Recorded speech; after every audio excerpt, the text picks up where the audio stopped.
ಎಲ್ರಿಗೂ ನಮಸ್ತೆ, welcome back to my channel. Streax hair serum work ಆಗುತ್ತಾ ಇಲ್ವಾ ಅಂತ ನೋಡೋಣ ಬನ್ನಿ. ಮೊದಲು ನಾನು ಚೆನ್ನಾಗಿ ತಲೆಯೆಲ್ಲ ಬಾಚಿಕೊಂಡೆ. ನನ್ನ ಕೂದಲಿಗೆ 3 ಪಂಪ್ ಹೇರ್ ಸಿರಮ್ ಬೇಕಾಗುತ್ತೆ. ನಿಮ್ಮ ಕೂದಲು ಯಾವ ಥರ ಲೆಂತ್ ಇರುತ್ತೆ ನೋಡಿಬಿಟ್ಟು ಹೇರ್ ಸಿರಮ್ ತೊಗೊಳ್ಳಿ.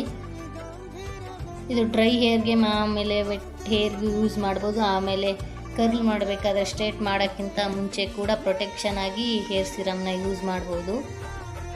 ಇವಾಗ ನಾನು ಡ್ರೈ ಹೇರ್ಗೆ ಯೂಸ್ ಮಾಡ್ತಾ ಇದ್ದೀನಿ. ಈ ಕಡೆ ಹೇರ್ ಸಿರಮ್ ಹಾಕಿದ್ದೀನಿ, ಈ ಕಡೆ ಹಾಕಿಲ್ಲ. ನೋಡ್ಬೋದು ಈ ಕಡೆದು ಸ್ಮೂತಾಗಿ ಆಗಿದೆ. ಈ ಕಡೆ ಎಲ್ಲ ನೋಡ್ಬೋದು ಒಂದೇ ಕಡೆ ಕೂದಲೆಲ್ಲ ಅಂಟ್ಕೊಂಡಿರೋ ಥರ ಇದೆ. ಆ್ಯಕ್ಚುಲಿ ಒಂದು ಸ್ವಲ್ಪ ವರ್ಕ್ ಆಯಿತು. ಹೇರ್ ಸಿರಮ್ಮು ಶೈನಿ ಆಗಿದೆ, ಸ್ಮೂತ್ ಆಗಿತ್ತು. ಆಮೇಲೆ ಚೆನ್ನಾಗೂ ಕೂದಲು ಮುಟ್ಬೇಕಂತ ಅನಿಸೋದು, ಆ ಥರ ಚೆನ್ನಾಗಾಗಿತ್ತು. ಆ್ಯಕ್ಚುಲಿ ವರ್ಕ್ ಆಯಿತು ಹೇರ್